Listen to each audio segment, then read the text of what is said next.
Jag har alltid jobbat hårt, lyssnat på min magkänsla. Jag har offrat mycket tid och följt min kärlek till fotbollen. Ibland måste man offra tiden och lägga ner hårt arbete för att uppnå sina mål i livet. Jag är inte klar, jag har fler drömmar och mål som jag vill uppnå och jag kommer inte sluta kriga förrän jag har uppnått allt.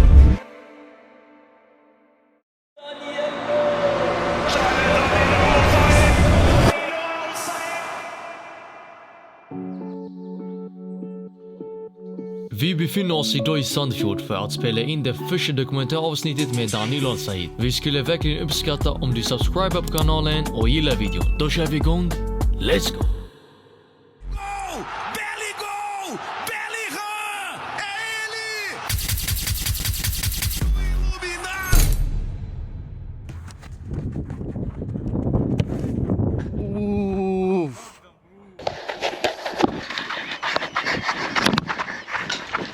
Jag får inte missa ju. Kolla nu, jag ska chippa.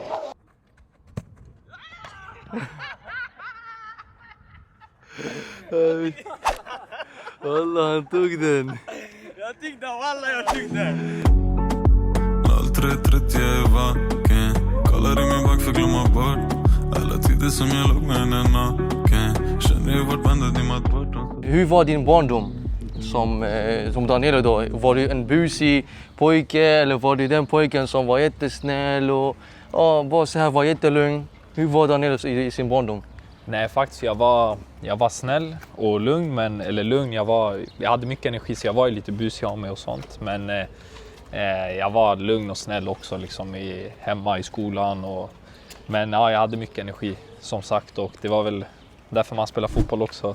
Man fick ut sin energi där också, men generellt jag var lugn kille och bra familjeförhållanden och allting.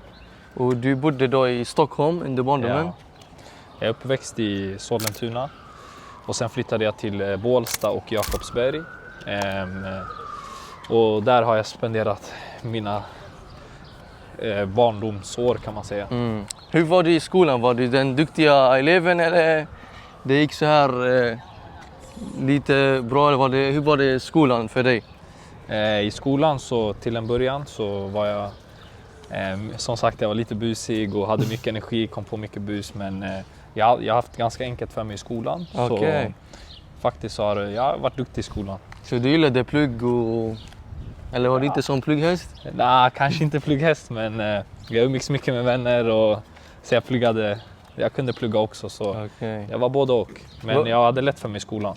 Vad var dina så här favoritämnen i skolan när du gick? Eller var det typ så här idrott, du bara älskade idrotten? Ja, idrott, men om vi tar bort idrott så var det matte. Matte, alltså? Du tyckte om matte? Ja, faktiskt. Vad nice, okej. Så om vi kommer in med fotbollen, hur var det så att du började spela fotboll? Alltså var det så här av en slumpmässigt eller du bara så här spelade fotboll? Det började från, var det så här inne i blodet, jag vill spela fotboll, eller var det någonstans du har börjat? Faktiskt inte så mycket. Alltså när jag var liten så jag hade ju alltid bollar och fotboll på mig liksom, eller med mig och vart jag gick, men det var inte så att jag hade sån fotboll. Det var när jag gick på dagis så spelade jag fotboll med en badboll faktiskt med en dagislärare. Och sen så efter det har jag bara börjat spela fotboll och sen efter det har jag älskat fotboll sen jag var liten. Okej, så du började ungefär när du var 5-6 år gammal? Ja, när jag var 6 år började jag i Stockholm och sen dess har jag fortsatt med fotboll liksom, och alltid älskat sen jag var liten. Dagens avsnitt är sponsrad av Digitalt visitkort.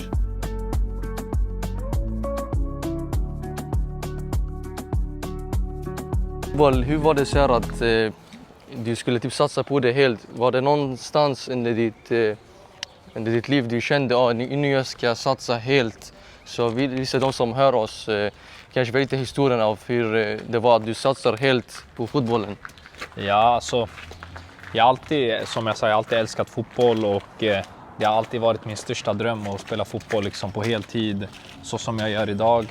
Men det har varit lite upp och ner faktiskt. Men jag satsade ju alltid sedan jag var liten och sen så så har jag alltid spelat fotboll och sen så har jag tagit en paus 2018 tog jag en paus. Så du har från tagit fotboll. paus från helt och hållet? Det var 2018 faktiskt, efter jag tog studenten, så det jag åkte på, vad kan man säga, jag hade inte så starkt mentalt och allting, men sen så jag jobbade på skola och jag hade roligt med mina elever på skolan. Så sen dess så tänkte jag, men jag saknade fotbollen också, för jag har ju som sagt alltid älskat fotboll. Så jag hade för mycket kärlek till fotbollen, så jag började igen i division 4 2019. 2019? Ja, då började jag division 4. Men då var inte det för att satsa igen, det var mer för att ha något att göra på fritiden och alltså för att döda tid, kan man säga. Okay. Sen efter det gick jag till division 2 2020. Sen efter där gick det bara liksom framåt och sen nu är jag äntligen här i Sandefjord 2024. Men, då du har verkligen lagt hårt arbete för att komma till den här nivån som du är nu på? Ja, mycket arbete och framförallt tid. Man offrar mycket tid för att komma dit liksom, och för att kunna spela fotboll på heltid och uppoffra med familjen. Du kan inte träffa familjen lika ofta, du flyttar ensam.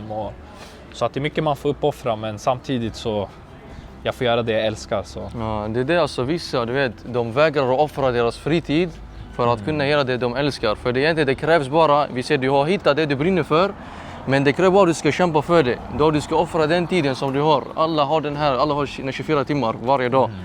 Så man har tid över varje dag. Om man lägger den här fritiden och satsar på det, med tiden man kommer märka skillnad.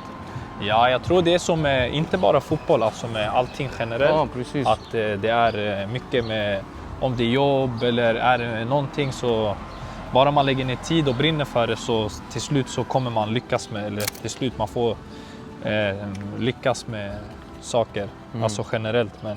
Men som sagt, bara man lägger ner tid och hårt arbete och tror på sin sak, och så tror jag att det ofta ska gå bra.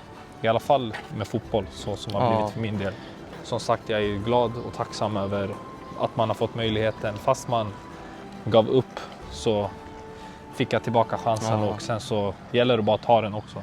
Men det gäller det här, alltså när du har tagit paus, jag tror det är det som har gjort att du ändå kämpat mer och utvecklat dig så här snabbt. För kan vi säga, om du kanske inte hade gjort det då, det kanske inte var samma Daniel som vi har nu.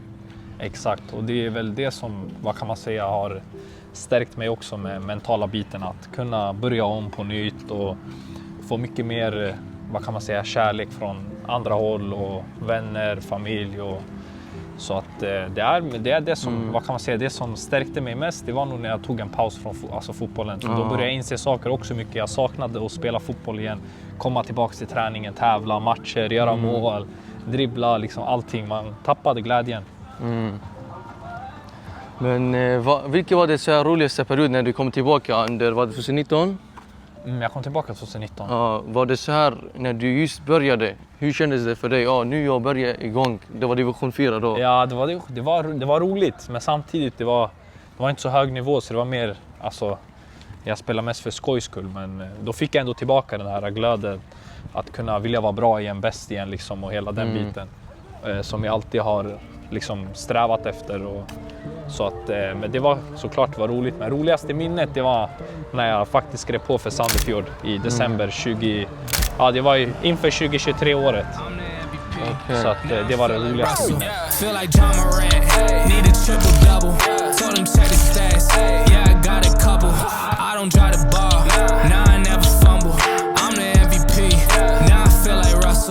Du är halv iraki och halv Chilenare. Okej. Hur kom det sig att du valde att representera Irak istället? Var det så här du bara bestämde, eller var det du hade planerat länge sedan? Ja, det hade ju inte planerat länge, men när jag kom hit till Sandefjord så märkte jag att det kan bli aktuellt med landslag, och om man gör det bra, så det var en naturlig sak, för det har varit en dröm liksom att representera Irak, och det var lite snack innan när jag var i Sandviken, och min pappa är från Irak också och är född där. Så det har alltid varit, kan man säga, en liten dröm och en kul grej att uppleva, och som tur så fick jag möjligheten att göra det förra året. Så att jag har varit otroligt tacksam för det, och det har varit en dröm att uppfylla liksom. Hur var det känslan att du kom in din första match med Irak-landslaget? Det var faktiskt helt otroligt. Det var en otrolig känsla som det är ganska svårt att förklara den, men när man var liten så drömde man alltid om att få spela med dem, och sen så förra året när jag kom till Sandefjord så var det min chans att spela med Iraks landslag. Så det var en känsla som inte går att beskriva riktigt. Det är en otrolig känsla. Du blir liksom glad i hela kroppen. Bara jag tänker på det så blir jag får jag gåshud, och min familj var så otroligt stolta också. Och, nej, det var en häftig upplevelse faktiskt. Jag tror jag blundade innan jag gick in så här. Aha. Och jag tänkte bara... För jag minns när du kom in, du hade typ händerna så här, eller? Ja, jag vet det. Det stod så. Ja, jag bara drömde mig in i matchen och tänkte nu ska jag in och bara skapa kaos liksom. Men ja, det var kul. Det var otroligt. Hur var det när du fick så här första touchen med bollen när du är inne i planen och det representerar Irak helt? Faktiskt, då stänger jag oftast ut. Om jag ska vara ärlig. Generellt när jag får bollen, jag stänger oftast ut sånt liksom att kunna bara stänga ut saker liksom, att jag bryr mig inte så mycket om publik och skrik. Och när jag får bollen, jag kör liksom bara. Jag bara kör, dribblar och inte tänker på så mycket. بمحاولة ملعوبة الآن في الجهة اليسرى لتسديدة قوية جدا لعب لمدة 4 مواسم هنالك وهذه التسديدة واللقطة بعد ذلك في أحضان حارسي المرمى. Förebild som fotbollsspelare. När jag var liten, det har alltid varit Messi. Messi och Neymar. oj. Messi och Neymar. Men Messi är min nummer 1 faktiskt. Messi, ja. Så för dig Messi som nummer 1, har du så här varit för dig som att du inspirerar hur han spelar och på det sättet? Nej, jag har inte det går inte att ta från Messi. Det är Messi, men han har alltid varit nummer 1, och så man får alltid kolla mycket klipp på honom, men som sagt det är svårt att efterlikna Messi, det går inte. Det finns en Messi och kommer bara finnas en Messi. Så om det var någon drömlag du skulle spela i framtiden, vilket hade det varit? Barcelona är min dröm, jag älskar Barcelona. Barca. Men samtidigt, vad kan man säga, man ska också vara realistisk. Men min dröm är att spela också utanför Skandinavien. Jag skårar mål första på banan. Okej, jag ska göra mål då. Ja, jag kommer med många vänner egentligen. Kommer du? Många kommer. Så skårar du då för det som skriver. Jag ska göra så. Ja, det var barna igår som lärde dig, exakt. Ja, jag vet. Ja, sån. Jag ska göra så. Ja. Okej då grabbar. Och du ska komma och hissa på oss efter kampen. Så nu är ni med på video så ni vet. Ja. Ja Daniel. Vad var det för dold talang som inte kanske vet någon om Faktiskt, jag är bra på schack. På schack? Ja, jag är bra på schack. Brukar du köra lite så här Ja, jag brukar ibland? köra online schack. Oj. Så om vi tar en match... Jag vinner. 100%. Garanterat? Garanterat jag vinner. Okej. Så vi ser om det var inte något fotboll att göra. Vi ser ju... Ja, vi kan lägga fotboll vid sidan. Vad hade du satsat på istället? Schack? Nej, då hade jag jobbat och pluggat vidare som kanske lärare eller socionom någonting. Jaha. Faktiskt. Okej. Så det verkar ändå älska plugget. Ja. Om man skulle plugga vidare. Ja, faktiskt. Jag måste ju plugga vidare om jag inte spelar fotboll. Men varför inte ingenjör? Du gillar ändå matte. Nej, jag gillar matte, men ingenjör är lite för kanske svårt. Det är inte min grej. Jag gillar att jobba med människor. Du kunde inte arabiska alls eller lite grann? Jag kan göra lite hälsningsfraser. Okej, vad kan du typ på arabiska? Jag kan Ayarati. salam alaikum. شلونك؟ Alhamdulillah, inte شلونك. الحمد لله. زين أنا كل زين. شكو ماكو. Nej, شوي. Bara شوي. Men du kunde spanska flytande? Ja, jag kan spanska flytande och svenska och engelska. Det här står Sandefjord. Hur länge har du varit här nu? Faktiskt, jag kom hit 4 januari förra året, så vad blir det? 1 år och 5 månader. 1 år och 5 månader. Hur ser du så här själva staden och folket som bor här? Nej, det är en liten stad men mysig och ganska familjär stad. Och jag trivs bra i den här staden faktiskt. Det är en familjär klubb också i Sandefjord, så liksom där, vad kan man säga, det är inte så mycket grejer att göra här. Det är ganska litet, så det är ganska nice. Det är ändå många fans faktiskt som hejar på er. Jag har sett så här några klipp där det brukar vara ändå fullsatt i alla fall. Vi har ändå en del nu som kommer mer och mer. Vi har blivit bättre i år också, så då kommer ju mer fans. Så nej, vi har fått mer en del alltså fans nu och det är bara roligt när det kommer mer. Så nej, men det har varit kul i år faktiskt. Flera har kommit och flera blivit intresserade i vårt lag, så det är positivt. Ja, vad brukar du göra annars i fritiden i den här staden? Vad kan man göra liksom, förutom fotboll då? Alltså, jag brukar ta en fika med några vänner från laget och spela lite kort. Snacka FaceTime med mina vänner hemma i Sverige. Inte så mycket faktiskt. Spela FIFA? Inte längre. Inte FIFA? Nej, Aha. inte längre. Jag har slutat med allt tv-spel. Okej, varför det? Var det någon anledning? Nej, det tog så mycket tid. Det tog tid? Ja, så jag har slutat helt faktiskt. Nu jag fokuserar bara på mig själv och fotboll och allting. Strunta i spel nu. Who knew I would make it this far? They hated, they never believe me. Yeah, I would never drop the ball. I know I make it look easy.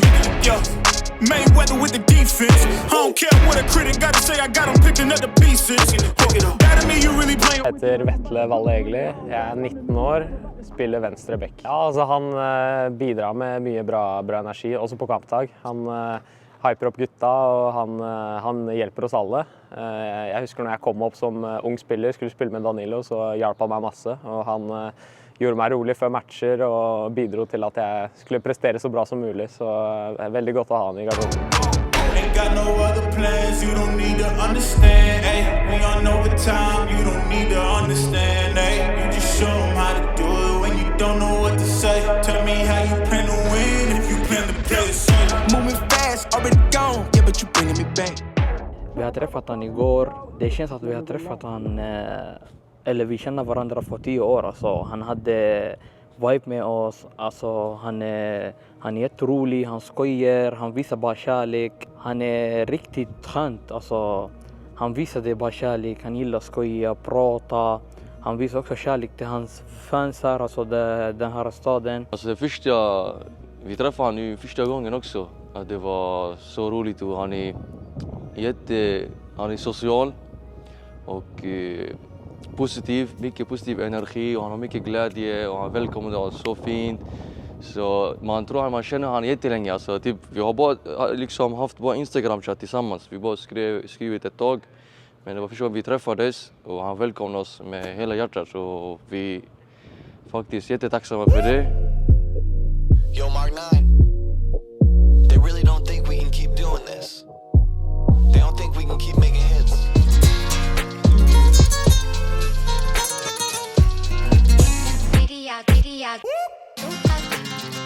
Yeah.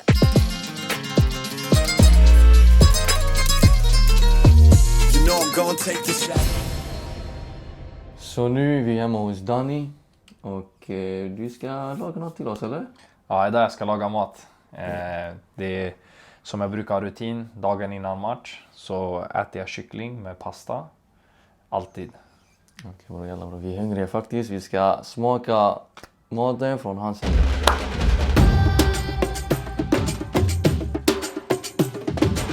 Hur det här med kosten, är det jätteviktigt när man är som fotbollsspelare? Ja, kosten är egentligen A och O. Det är viktigt att man äter bra och även dricker mycket vatten och så vidare. Vätskeersättning. Men kosten är den viktigaste delen. I alla fall för mig. Det funkar för mig i alla fall. När jag äter bra och nyttigt så presterar jag bättre. Brukar de säga tvinga på ett sätt, alltså tränare och så, ni ska käka hälsosamt, ni ska ha så här, eller är det någon regel och så? Nej, det finns inga regler, men det är en principsak som alla idrottare vet, liksom, att man måste äta bra, sköta kosten, sömn och allting liksom, för att kunna prestera bättre. Så det är mer på ett eget ansvar. Märker här några tröjor från landslaget. Är det någon minne du har från dem, eller? Ja, det här var när jag blev kallad till landslaget, så var våra träningströjor, så jag har bara hängt upp dem där. Egentligen så kanske jag ska rama in dem, får se. Men jag är inte så bra på inredning, så men det är fint faktiskt. Det är mer som ett minne. Det är som ett minne, wow. Och jag har också fått en fin t-shirt här från min broder Dani. Men brukar du äta mycket, Dani, eller? Eller det varierar dag till dag? Wallah, jag äter mycket alltså. Är det så här 3 måltider om dagen? Ja, jag brukar äta frukost, lunch, mellanmål och middag, så det blir runt Frukost då är det med laget? Ja, frukost och varje dag? Ja, och lunch brukar vara med laget ibland. Eller ja, varje dag egentligen. Exempelvis innan matchen, är det någon speciell rutin som du har när det gäller kosten exempelvis? Nej, jag brukar äta alltid kyckling och ris. Eller kyckling och pasta eller kyckling och ris. Men sista tiden blir mycket pasta och sen brukar jag äta frukost, 3 mackor. Och sen så äter vi lunch alltid med laget gemensamt. Så... Men du räknar inte så här kalorier och sånt, calorie intake? Nej, det gör jag faktiskt inte. Du kör bara, tills du känner dig typ mätt eller? Ja, jag gamblar. Gamblar. Nice.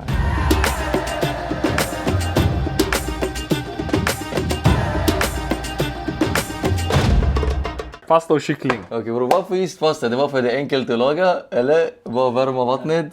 Nej, det är rutin bara. Pasta är bra för kroppen. Det är långsamma kolhydrater. Förutom den rätten som du äter det mesta, kan du laga så här irakiska rätter? Fasolie. Fasolie? Okay. Vilken fasolie? Den vanliga eller den andra? Den vanliga. Dolma då? De är goda men jag kan inte laga. Min farmor kan jättebra. Okej, så det är dags att käka. Okej, vi testar en ärlig review.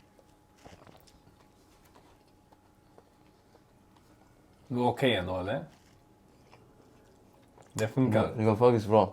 Det var okej. Det var lite mycket vitlök kanske, men... Nej, jag gillar vitlök. Vänta, kycklingen. Kycklingen det var... Var det bra? Den var juicy, bror. Som tur. Ja, det var bra faktiskt maten. Wallah. Ska jag vet hur mycket ska få av 10? Vatten bror, tack.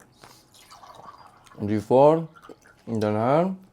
Det var 8 av 10. Ja, det är ändå okej faktiskt. 8 av 10 tar den. Okej Danny, så har någon annan smak på din mat som fotbollsspelare? Alltså som i laget? Ja, i laget. Ja, jag brukar faktiskt laga mat till vissa i laget. Alltså? Ja. Brukar de, i själva stället där ni är eller brukar de komma hemma till dig? Ja, nej, de brukar komma till mig och äta. Så jag brukar laga mat till laget och sånt faktiskt. Har någon smakat maten från irakiska landslaget? Nej. Inte än? Nej, inte än. Inte än, okej. Då ni missar något alltså. De missar faktiskt. Det är riktigt god mat. Men kanske nästa gång det blir fasolie eller? Ja, jag ska laga till er. Och bara gilla bidden. Absolut, jag ska. Oj, bror, jag är taggad redan. Och dolma kanske. Mashallah bror. Finns det någon som är så här, blir sugen på din mat alltså från laget eller någon som säger bror jag vill käka din mat? Ja, Simon, Amin i mitt lag brukar alltid fråga hela tiden. Simon? Ja, hela tiden. Och Jakob Dunsby också. När var det så att du började laga mat? Var det länge sedan? Det var 2021 faktiskt. Eller ja, jag har alltid kunnat laga lite mat och sånt. Men när man bodde hemma var det oftast mamma eller pappa som lagade. Men nu har det blivit mer att man bor själv så man... Du har tagit ansvaret liksom. Så mer 2021 när jag flyttade hemifrån så lagar jag mat själv. Faktiskt det är många där ute alltså de kanske vägrar att testa att laga mat. Ja, jag vet. Men det är ändå man sparar jättemycket på det ekonomiskt och då du väljer själv vad du ska äta. Alltså, Exakt, du lägger upp din egna kost och sånt. Så det är också hälsosamt, det är 90, du vet vad du äter. 100%. Speciellt när du spelar så här hög nivå som professionell. Det är viktigt att man vet det man ska käka. Det är jätteviktigt. Vänta tills Exo testar. Vi ska kolla nu Exo, han ska också testa. Jag ska smaka nu på chicken walla. Chicken var god brorsan. Var den god? Walla den var god, chicken var god. Den var juicy eller hur? Ja walla den var hemsk brorsan. Vi testar med pastan då. Vi kollar om du är riktig wife eller inte bror.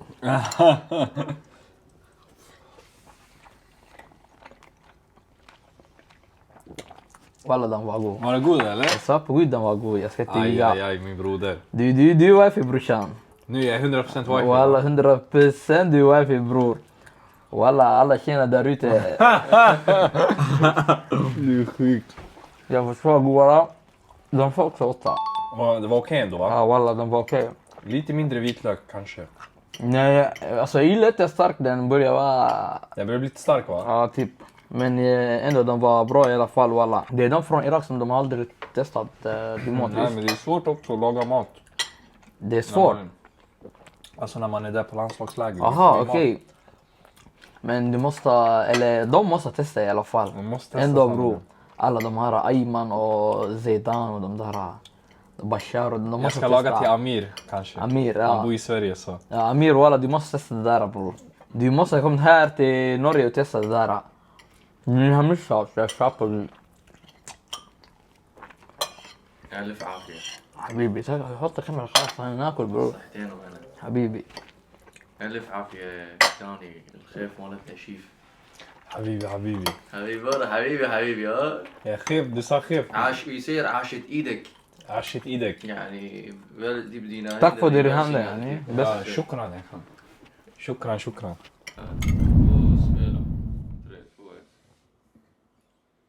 قلبك يا ترى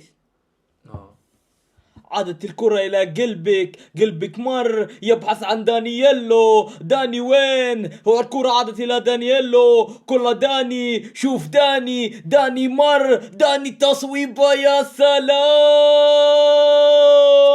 دانييلو، دانييلو بأول الأهداف في بداية المباراة، أول 10 دقائق، روبو بوبو يا داني، هدف في خيال، هدف ممتع، هدف عدى بالأول، شوف الثاني ما شاف، شوف الثاني اللي ما شاف، داني ممتع يا ناس، ابن العراق، الأصل العراقي من مدينة بغداد، هنا تصويبة يا سلام، يا دانييلو، يا دانييلو، فرحة الجمهور، فرحة كبيرة، وانتهت خلاص ده نسيت كل في شطة ولا في كده ولا والله دي eld والله دي eld والله دي eld min broder och jag fick chock walla det vet inte Jag tänkte vad ska hända nu yani? Vad ska hända?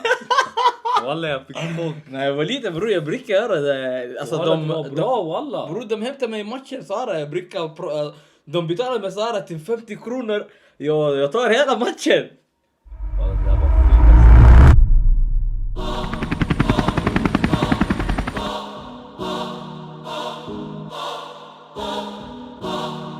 Game dag idag, Sandfjord mot Viking. Spännande, vi får se hur det blir.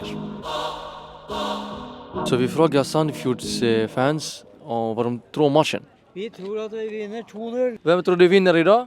Sandefjord. Sandfjord. Vad tror du? Sandefjord. Hur mycket blir matchen? Ja, det vet jag inte. 3-2. 3-2. Okej. Det är inte så viktigt hur mycket de skårar, bara de får 3 poäng. Viktigast är att få 3 poäng, eller hur? Vilken är favoritspelaren? Danilo. Danilo, oj oj oj. Varför Danilo? Han är god. Väldigt god. Okej, han är grym, eller hur? Vem är din favoritspelare? Jakob Dönsby. Jakob. Ja, han är god. Vem är bästa spelaren i Sandfjord? Al-Said. Al-Said. Oj, varför? Jag liker hvordan han spiller. Du tycker om hans spelmässigt, han kör? Ja. You like how we dribble and everything? Ja. Okay. Who's your favorite player? Danilo. Danilo. And you guys, who's the favorite player? Danilo. Danilo. Danilo! Nice. Thank you. Det ser bra ut. Jag älskar Danilo. Så vi fångar mer såklart. المباراة سوف تكون مباراة مهمة جدا بين العدو فايكنج والحبيب سانفيورد. Vad tror du matchen slutar med? 3-1. Till Sandfjord? Ja. Vem tror du gör mål? Jeg tror Danilo skårer, og så tror jeg Ruud skårer, og så tror jeg Jakob skårer. Vem är favoritspelaren? Alle er mine favoritter, Alle. men jeg må jo si at jeg har en liten knapp på Jakob og Danilo. Det har jeg. Jeg jobber på kjøkkenet. Hur är Danilo när han är där? Äter han mycket eller? Nei, han spiser ganske bra. Han spiser sunt, og men han er en skikkelig gøyal kar å ha rundt matbordet. Mm. For han bidrar mye til det sosiale. Mycket energi och Ja, snackar. mye energi og snakker og... Prankar kanske. Ja da, han er med. Vem är favoritspelaren? Danilo Al-Said. Oj, oj, oj. Ja. Vad tycker du om hans spel? Hur han kör och så? Ja, han är teknisk. Tekniskt begavad. Väldigt skyter bra. Skyter mycket bra. Han är snabb. Ja, god spelare. Vi vinner 2-1. 2-1, okej. Vem tror du gör mål? Al-Saed. Al-Saed? Är han favoritspelaren? Favoritspelaren? Det är Al-Saed, nummer 14 på Sandefjord. Vad tycker du om hans spel? Hur han spelmässigt? Han har ett väldigt bra spel. Han är rask och han dribblar, väldigt god till att dribbla. Och han är en av de bästa och jag hoppas vi får lov att behålla. Kom. Vi hittar något om spel.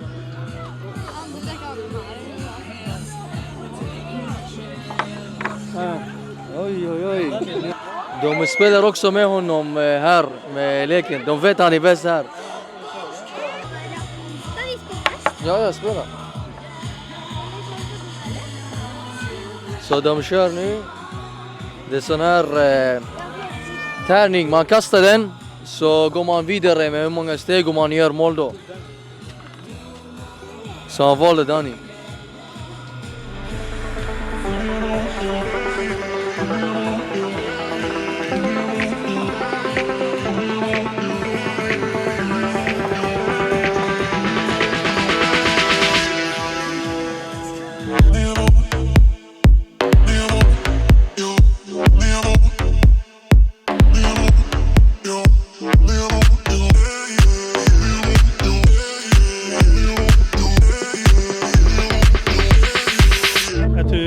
Danilo får en scoring.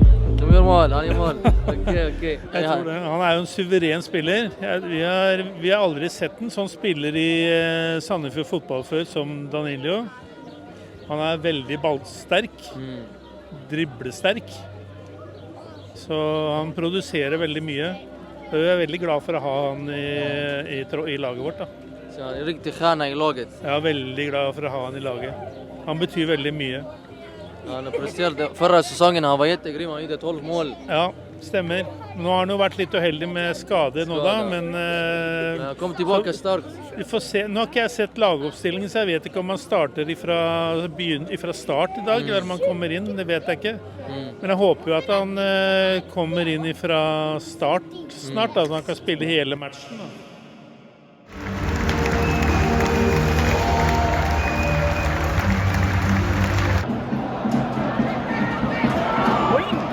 روح اضرب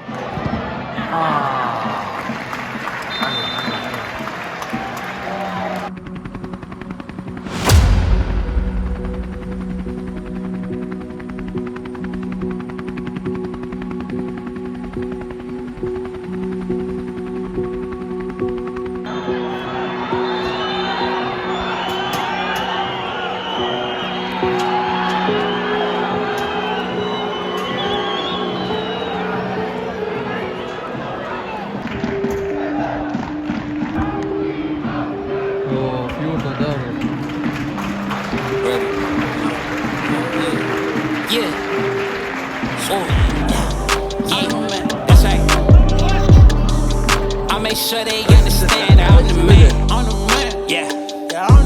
If you ain't talking about no bands, that's a language I don't understand.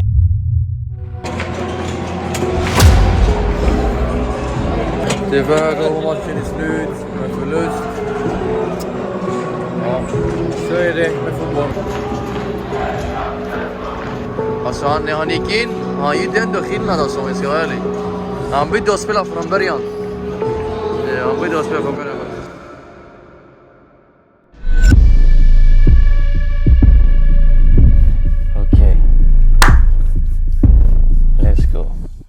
Danilo, vad betyder fotboll för dig? Fotboll faktiskt betyder, vad kan man säga, efter min familj och allting så betyder det allting. Liksom.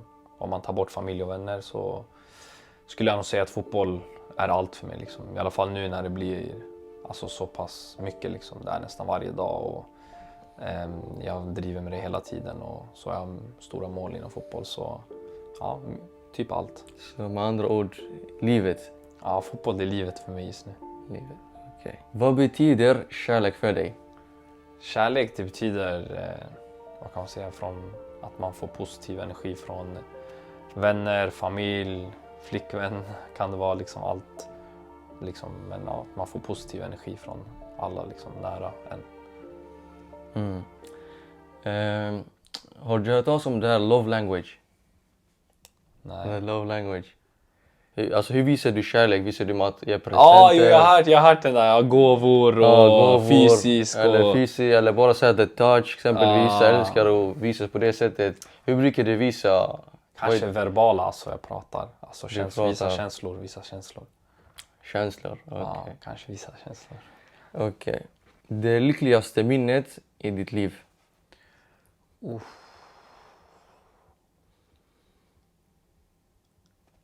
Ja, det är nog när mamma och pappa blir stolta över mig, faktiskt. Okej. Och sorgligaste minnet i livet?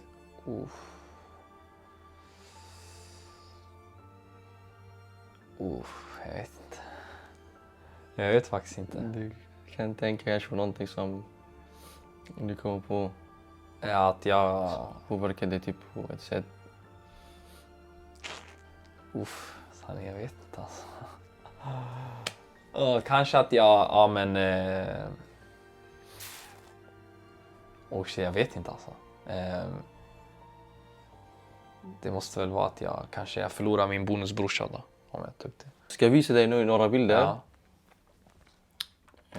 Vi kommer börja först med den här bilden. När du ser det, vad är det typ du tänker på? Jag tänker på min uppväxt. Uppväxt? Ja. Okej. Om vi visar den här bilden. Jag tänker på mammas sida. Mammas sida. Och Alexis Sanchez. Okej. Och den sista bilden. Då tänker jag på min pappa och mycket kärlek. Eftersom att jag gjorde jag tänker också på förra året när jag gjorde min debut med Iraks landslag. Så då tänker jag på en dröm, kan man säga. Jag kommer ge dig nu en hypotetisk fråga. Vi leker med tanken att du åker ett flyg och den håller på att krascha. Okej? Du vet, jag är flygrädd också. Jag är flygrädd också. Okej. Ja, det blir spännande. Men vi ser innan den håller på att krascha, så då börjar du så här få så en film av ditt liv. Okej? Och det rullar så här jättesnabbt, filmen. Men det finns 3 scener som kommer alltid du ser det i filmen, som det rullar. Vilka är filmer som du ser, vilka är scener som kommer så här i minnet av den här filmen? Det är innan den kraschar flyget. Vilken fråga. Det är nog när jag i så fall sitter med min familj och äter.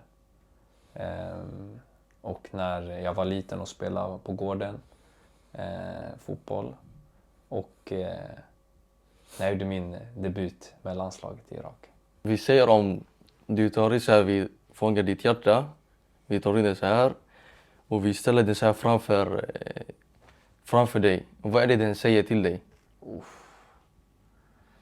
Jag skulle säga att den säger till mig att vara med folk som bryr sig om mig. Vara med nära och kära som bryr sig om mig.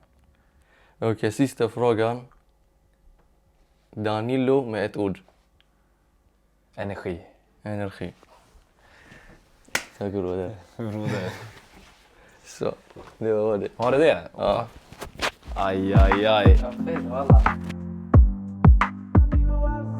Han är alltid där. Danilo Al-Said, från Båstad till toppen. En stjärna på planen, han är alltid på toppen. Hur brukar man göra irakiska hälsningen?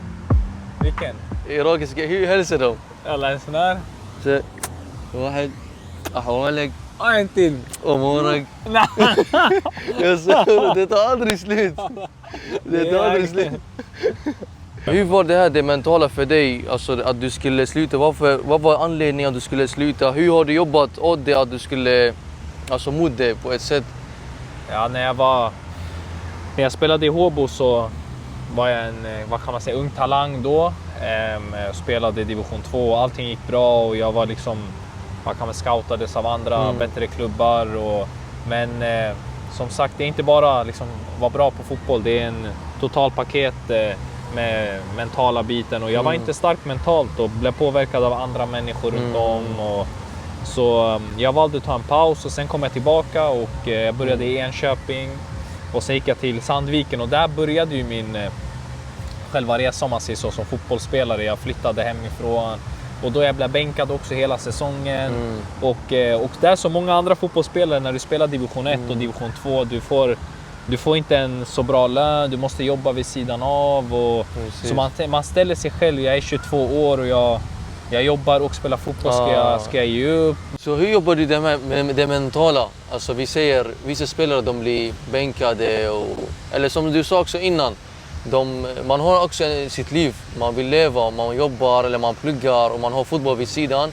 Kanske man vill satsa helt men sen man känner det kanske inte är för mig att ge upp. Hur har du tagit det därifrån? Ja, alltså det är, vad kan man säga, det är en svår fråga man måste ställa sig själv liksom, och jag förstår liksom folk som, men jag har också varit i en sits, jag blev bänkad i Sandviken och jag fick inte spela och då hamnar du här och du frågar dig själv, okej, jag kanske inte är tillräckligt bra och du tänker att du tränar ganska mycket men du får inte så bra betalt men du måste jobba vid sidan av, så du måste jobba, träna och hem. Det blir liksom som en cirkel. Du hinner inte ha din egna fritid och du hinner inte göra andra saker. Det är bara fotboll och jobb. Och sen så, kanske som min sits, jag var 22-23 år och var i division 1, så tänkte jag, är det värt? Ska man lägga ner all den här tiden? Ska jag inte plugga istället och jobba? För att det blir en sån här, du offrar mycket liksom, och du kan inte jobba på ett jobb 100%. Du kan inte få en ekonomi, den blir inte tillräckligt bra. Så att det är tufft för många andra också som spelar division 1, och jag har många vänner som spelar där också.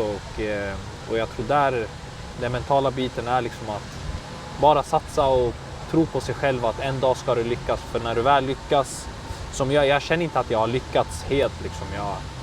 Visst, jag har kommit nu till högsta serien i elitserien, men jag känner mig absolut inte klar, så jag har inte lyckats än i min tanke liksom. Men nu har jag lyckats komma till proffsfotbollen, att jobba, alltså att inte jobba liksom, att fotbollen är mitt jobb.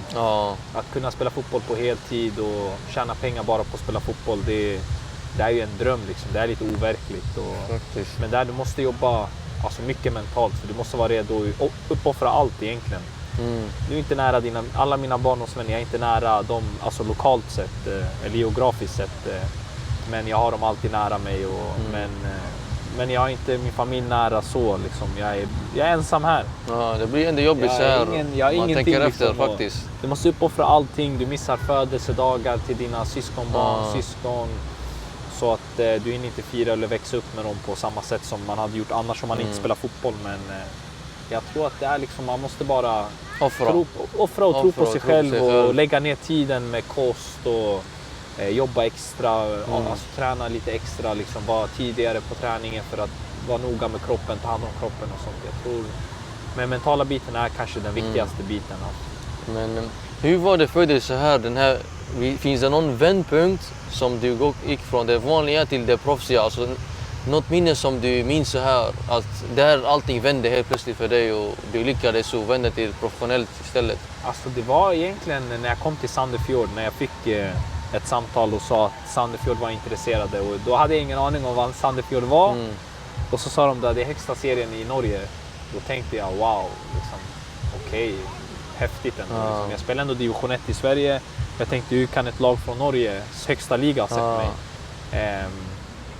Och när jag kom hit till Sandefjord, och då märkte jag att det är en helt annorlunda liv.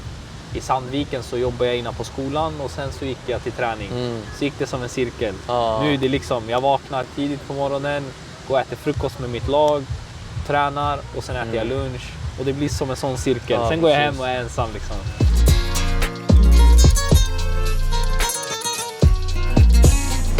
Har du något så här du vill ta upp lite om dig själv? Någonting som kanske folk inte vet om, eller någonting? Alltså,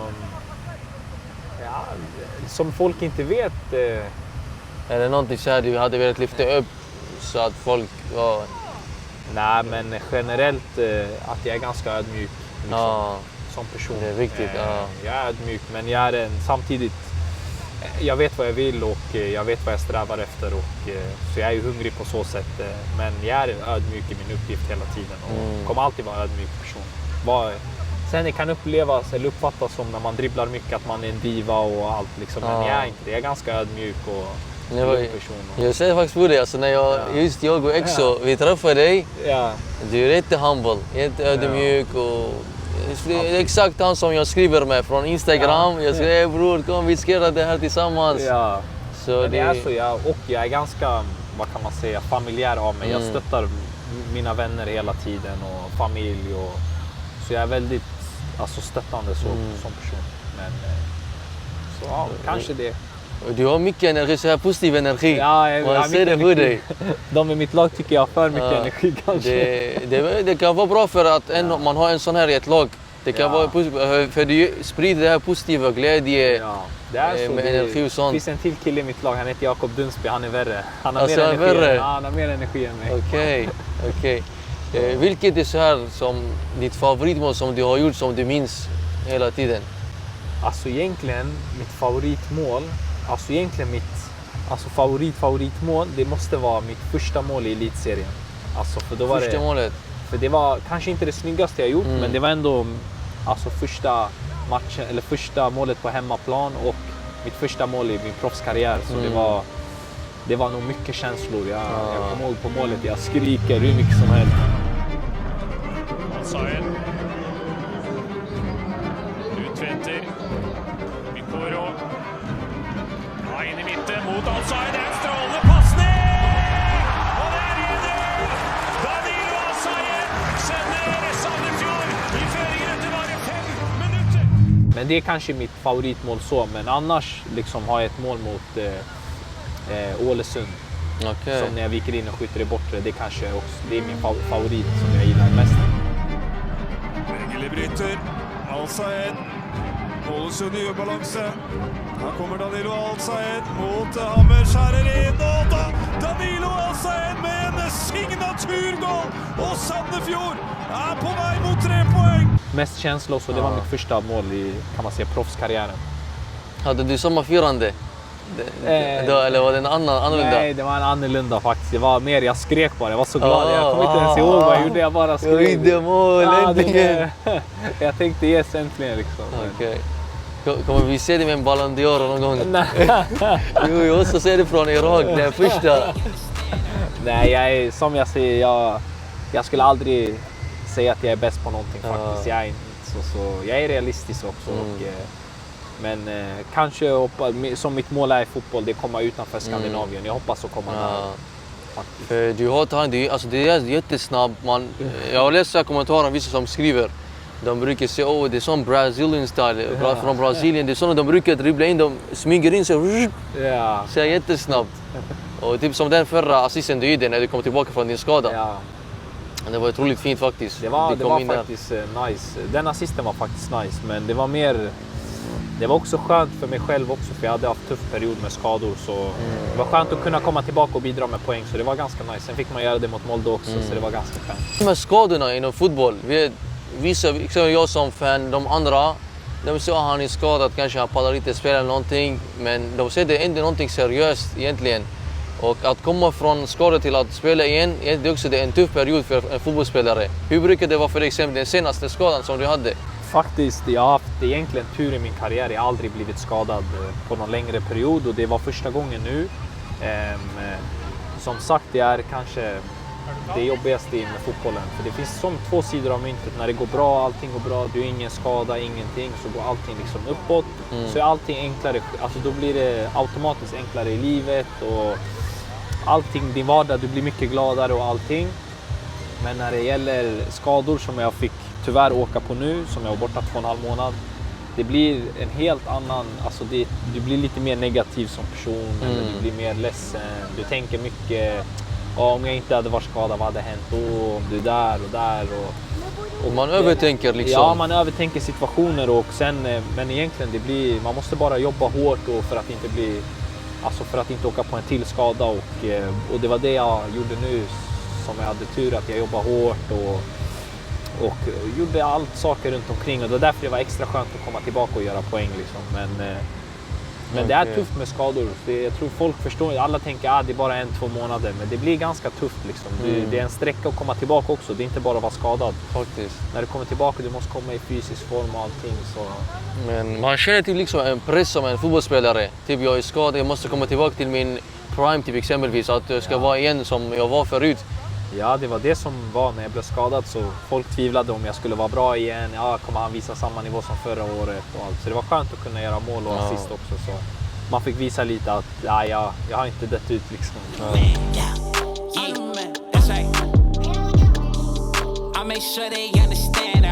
Ditt namn Daniello, vem har kommit på det?